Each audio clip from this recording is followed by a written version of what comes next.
What were the obstacles encountered during the 2018 elections? How can we overcome such obstacles for the upcoming elections? Okay, first of all, regarding the 2018 elections, LADE believed that what happened in 2018 was an undemocratic elections due to many reasons. The first reason is related to the law by itself. We believe that the law did not give the opportunities for all candidates equally to run for elections and to win, actually, or to have their chances to win. When we speak about the law, first of all, regarding the preferential votes, how did they do the district divisions? Regarding the ceiling, the expenditure ceiling problem, it was very high. That's why we believe that in 2018, what we saw is like the effect of the money at that time really affected the results in elections. Also, we had like a problem, and it's currently occurring the same. There were no political will, actually, from the officials, from the Lebanese government, in order to give the Supervisory Commission all the means to work as they are supposed to work. Meaning that, and till now, we are facing the same thing. Till now, now we are in 2022, we are in February actually. The elections is going to happen basically on the 15th of May, before like 3 months. Till now, the Supervisory Commission did not receive neither the financial resources, neither the human resources. Also in 2018, we had like 17 ministers that they were running for the elections.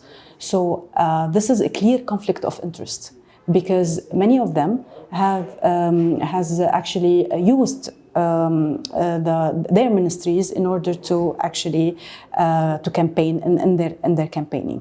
So also what happened in 2018 was there were no secrecy of the voting in terms of on the E-Day we saw many people did not go into the booth, and the secrecy of the voting was not respected.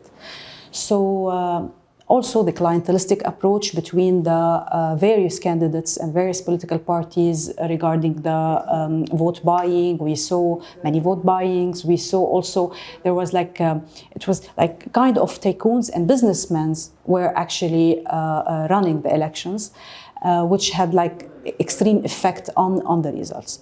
Also, we had problems related to the logistics, okay, during the E-Day, and also, you know, it's like many problems, and that's why we were sure that that the elections of 2018 was not democratic.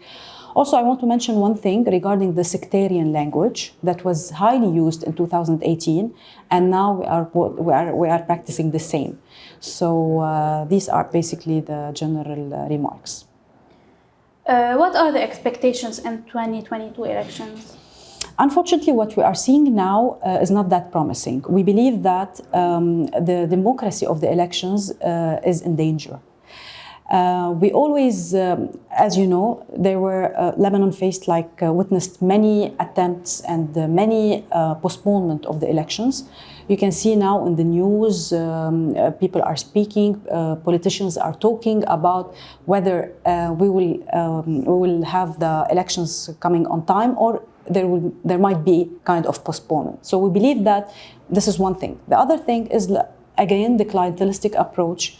And you know, Lebanon now is facing a bad economic situation, where you can see that the people, or I mean the parties that have like financial means, are starting actually to use as an excuse the economic situation in order to bribe the people. So we are witnessing a large actually number of clientelistic approach.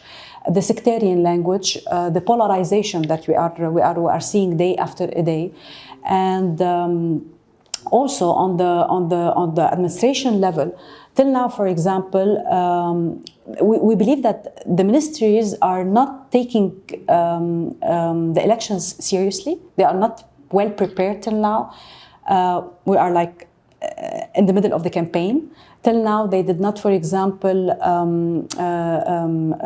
agree on the financial resources to finance actually the elections of the OCV. I mean, the out of country voters, which is they need actually fresh dollars. And as you can see, that the economic situation is not promising. So till now, things are not clear. This unclearness or vagueness always LADE perceive it as bad influence, or it will have bad influence on the results of the elections or how the elections is being done.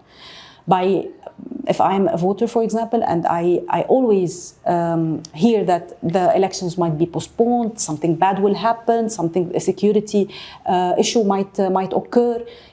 All these are negative circumstances that will affect the 2022 elections, definitely.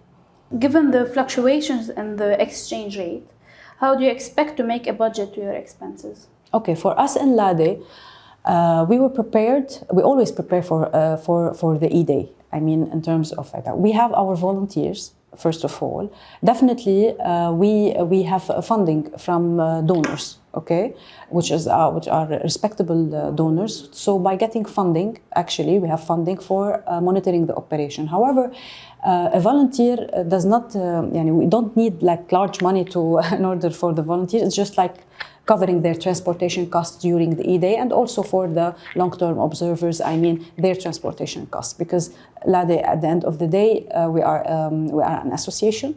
So, and we are also, we believe in volunteer work, and it's voluntary work. To what extent does electoral law serve as a challenge for the women's representation as candidates? Okay.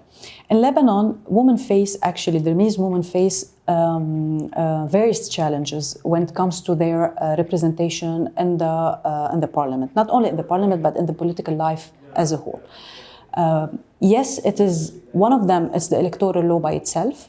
It's very obvious that we don't have a woman quota. They did not accept actually to embed electoral woman quota, which is one step towards better representation. But not only about this the missing article in the law by itself, but also we have like challenges related to the expenditure ceiling, for example, where it's very high. It's very costly now a woman to run for elections, especially within this economic situation. And as we know that women in general in Lebanon are not paying well or as well as the men. And also we have a problem related to the personal status law by itself, which can also not related actually to the electoral law by itself, but it can affect actually women in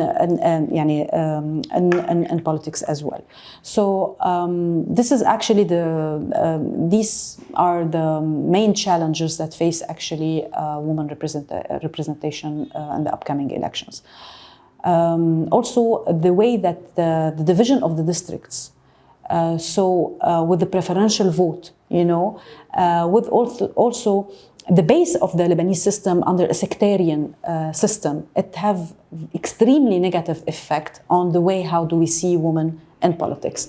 For example, as you can see right now, at least the woman that has been elected actually in 2018 and before, they are always related to the males. Either she is a wife of a president, or she's the mother of a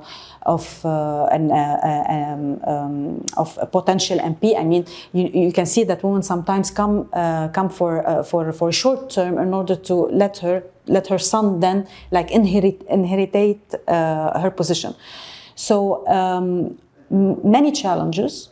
I can see that, and there is no will, and there is no political will till now to perceive the woman as equal as men in politics in Lebanon. What is the role of LADE making sure that the elections are being run in a very transparent and fair manner? Okay, it's a big question actually. Okay. We believe that we need to have free, fair elections, but these are not easy in terms of what we're seeing right now. Definitely, you know that there is a problem with the law. And that's why we do always electoral reforms. I mean, we ask for electoral reforms, but electoral reforms cannot be done during the same year of elections. Now, what we are calling for is strict implementation of the current law. Once you don't have a strict implementation of the law, it will be a complete chaos. So by respecting the secrecy of the voters, by having the supervisory commission doing its role in observing and monitoring the elections, by having the Ministry of Interior being very, very, very strict about respecting the law, by doing the vote count, when we do the vote counting, the logistics, it makes really difference. For us, we are calling every day, the Lebanese government in order to take full responsibility, also not about only the logistical thing, but also for the security thing that might occur from now till the elections and on the E-Day. Because we don't want to see any violence. Regarding the clientelistic approaches that it's being, spread, also the government needs to do something. The supervisory commission needs to do something about it. Also regarding the media appearances, when you have like a supervisory commission that is doing its job, we can have like more equality in order to have like equal media appearances between various candidates. By stopping, or at least by limiting as much as they can, and it should be, the sectarian language, because this is actually affects the democracy of the elections.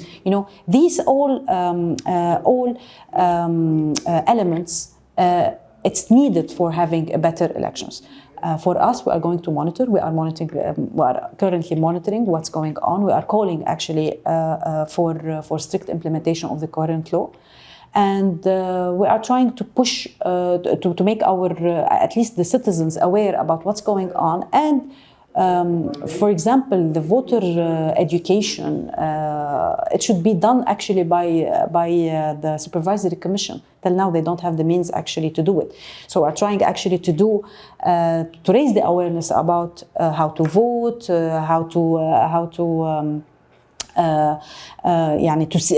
report on violations that might occur. What are the violations that people should know about it? So we are trying to serve our mission and as much as we can.